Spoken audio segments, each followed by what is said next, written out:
Okay, so I am back with the next 5.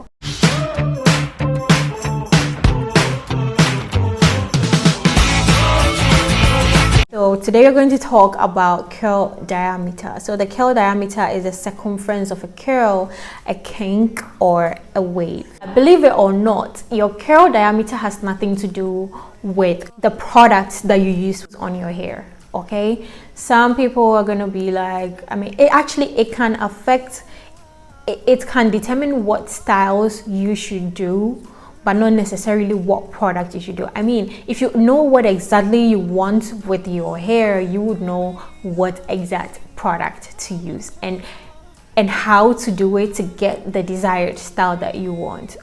Also, it is very, very possible for you to have different, different curls with different curl diameters on your hair, even right next to each one. So that is why, I mean, it's kind of upset for us to say that I have 4A hair, I have this, I have hair, because if you would critically look at your hair, you realize that there are so many curl diameters. You see, sometimes we say that we have looser textures here, we have coarse here, we have this here, we have this here. So I don't know how we are able to like just generally, classify our hair to be type this, type that, type that. I don't think all of that is necessary, since it does not like affect anything. But I mean, whatever your hair texture is, you can rock a wash and go. It's all about techniques and using the right products for the right things. Okay, so the next one is hydration level, which is very, very important, because our hair thrives with moisture, our hair thrives with water. So hydration level, it is defined here as the current level of moisture within your hair strand. So hydration is not a feeling, like I always say, it is a behavior. So just like you would take water in the morning, like I drink lots of water, like I drink water. Yes, so when I take water in the morning, I'm going to take water again probably in the next 15-20 minutes. Okay, that doesn't mean that I've taken water, so that's enough for the day.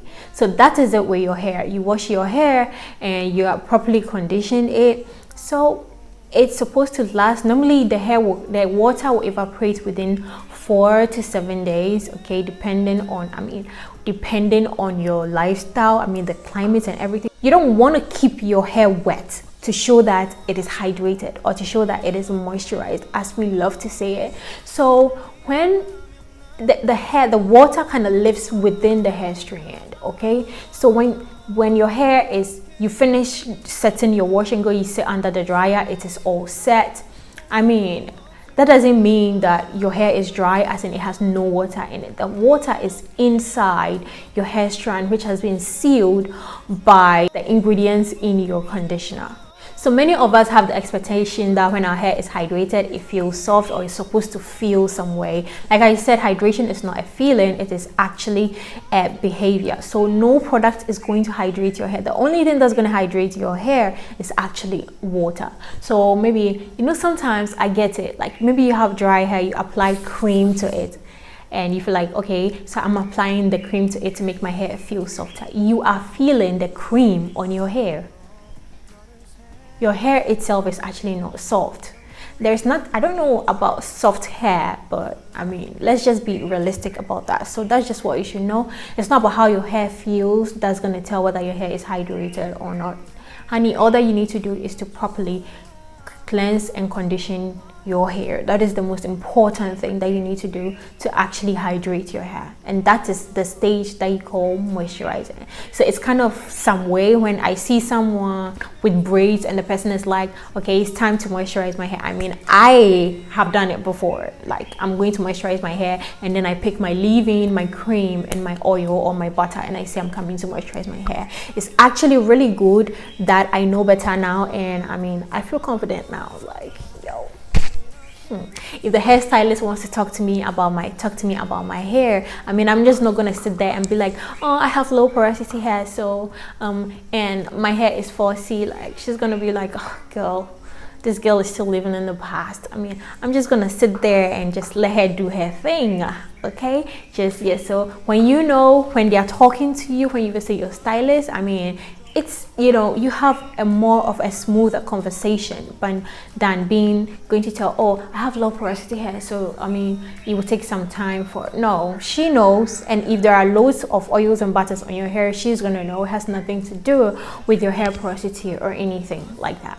Let's talk about climate. So climate is one of the things that we have absolutely no control over. So here in Ghana, it is mostly very humid. Sometimes I set my hair. Some people will say that the cocoa black curling custard has a very, very strong hold. It will shock you that even setting my hair with that alone, by the time I get to work, my hair is damp.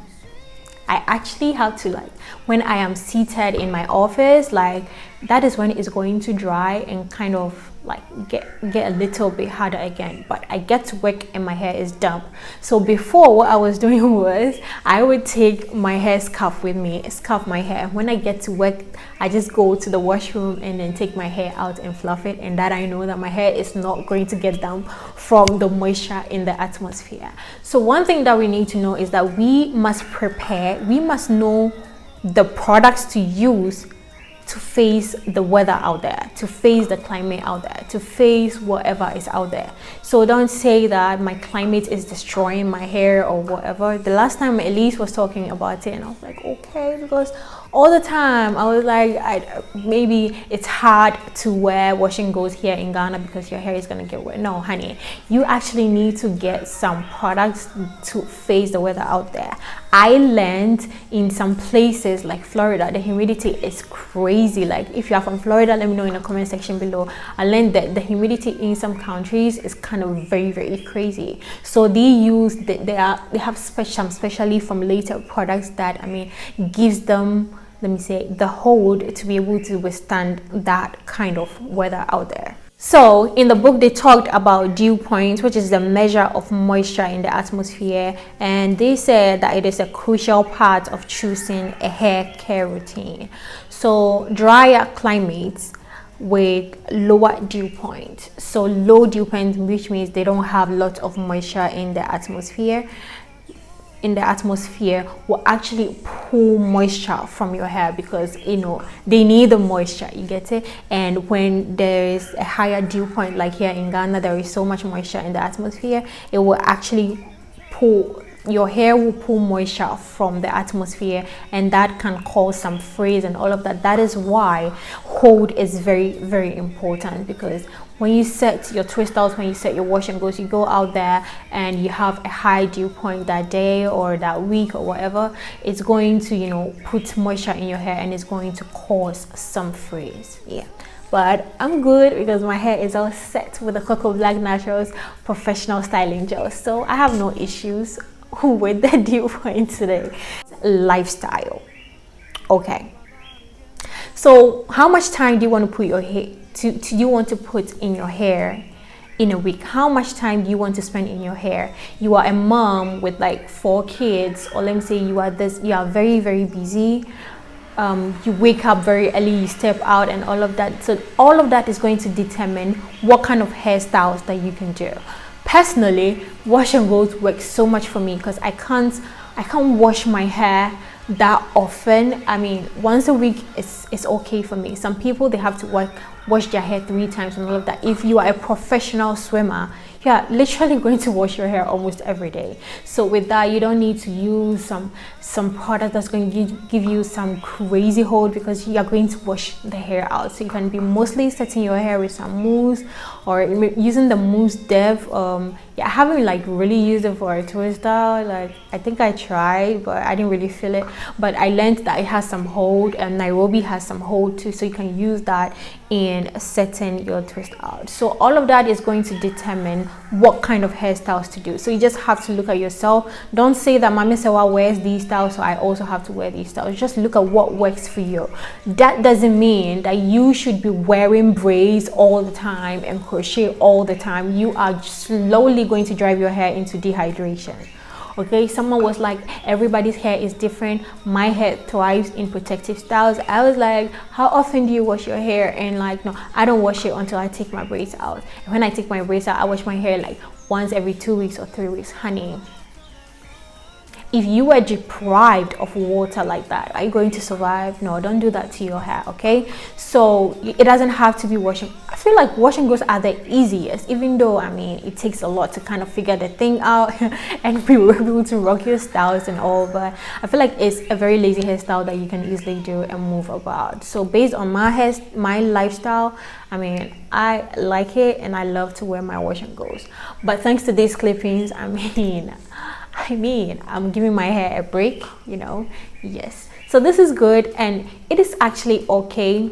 I don't like the part where like I have to always slick my hair down, because slicking it down in one place is kind of cause some breakage and all of that. And also, I mean, this kind of styles are kind of a break from these wash and goes. So I think I'll be doing some more styles that you can be wearing instead of washing the wash and goes, because I just want to be switching styles now. I mean, I'm getting tired of wearing my wash and goes. I mean, yeah, and I know my baby is gonna be like, wow, she's not going to change her hairstyle or something, because I'm always sitting in. I was always sitting beside him with these curls, always looking the same and all of that. So yeah, I mean, you should understand that. Okay, so the next one is water quality, which is very, very important. So water is very, very important in our hair care. I mean, based on everything that I have talked about, we can tell that water is very, very important. So from where I live, we use hard water. I mean, yesterday I was washing my bathroom and there is this place like where I shut my bathroom door, not how do I say it, my shower door, okay. And I realized that where the water is, I could literally see small salts in it.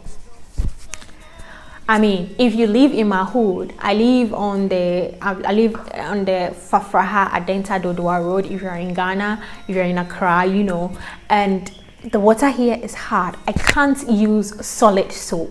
I have to use liquid soaps all the time because it's not going to foam. It just won't. So I mean, I just have to use liquid soaps all the time. So I remember some brand sent me some solid soaps and I can't use it. I didn't even try to use it because I know it's just going to leave a white film on my hair and I don't want to go through that. So yeah, so water is very, very important. There are some shampoos that deals with hard water. It can remove hard water from your hair. I kind of ordered some, so when it comes I would show you all and I'll tell you all how it works and how I like it, and see if you guys are going to be interested in getting some for yourself if you use hard water at home. So it's very, very important. You need to know the kind of water that you use at home. You can get a shower filter. I don't know how much that helps, but I feel like you just need a shampoo that you can use, I mean, to remove all these salt from your hair and then have free hair, because the salt and all of that can also affect your hair. They are an essential element of your hair. So all of these things that I have mentioned in the previous video, in this video, is very, very essential to your hair. It can affect, it can make and break your hair. So it's all of that is very important and we need to know that. So if you don't know what hard water is, I'm just going to read that. So hard water is water that has high mineral content. So hard water is formed when water percolates through deposits of limestone and chalk, which are largely made up of calcium magnesium carbonate. And soft water contains low concentrations of these ions, and in particular is low in ions of calcium and magnesium. So yeah, salt water is mostly what we get from rain. I mean, yes, I remember when we were kids, when you stand in the rain and you try to bath. I mean, my father won't allow me, but yeah, you see the water lathers easily, so it comes straight from the sky, so it's very low in the concentration of calcium and magnesium salt. So yeah, that is basically it. This is the end of the essential elements of hair. Let me know how much this video helped you and how it's going to, you know, help in how you choose certain products for your hair. So I remember that I was telling my stylist that I don't know of a mousse that can give me the hold to be able to face the climate out there. And yeah, because I think it's only the Cocoa Black Curling Custard that has enough hold for me to like use it to work a twist out that can actually last me all week. It's either that I'm not setting my curls well with the mousse. I mean, I don't know that technique. I know some people, the stylists talk about using mousse to actually set your hair. I don't know if I can ever get to the point where I can use mousse to set my hair like this for it to stay intact and stay intact like all week. I don't know how. But then she was like, maybe because of maybe how dense my hair is. I don't have like really thick hair, but maybe because of how dense my hair is, I can get away with using the custard, because the cocoa black custard, it doesn't really like make my hair flat. I mean, it can be free, it can go free. I remember this bump twist out that I did with the cocoa black custard and their curling cream. They have this curling cream, yeah, and it was amazing. It was big, and it got big and big and big over the week, and I enjoyed it. Also, I used it for some twist and curl, and it was bomb. It lasted all week, and yeah. So sometimes you just have to look at all of these things and be able to choose what products you like for your hair. I am personally, knowing these essential elements of hair has helped me a lot. It has helped me understand my hair and accept what I have on my head, and I love it. Like, I so much love my hair. Thank you guys so much. I appreciate you all, and I will see you all in my next video. Let me know what next you want me to talk about, what styles you want me to do. Yeah, so y'all asked that I do more styles with this clip-in. So yeah, I'm going to do a lot of styles with these clip-ins, and yeah, so I'll see you all in my next video. Thank you so much guys, I appreciate you. I'll see you all in my next one. Bye.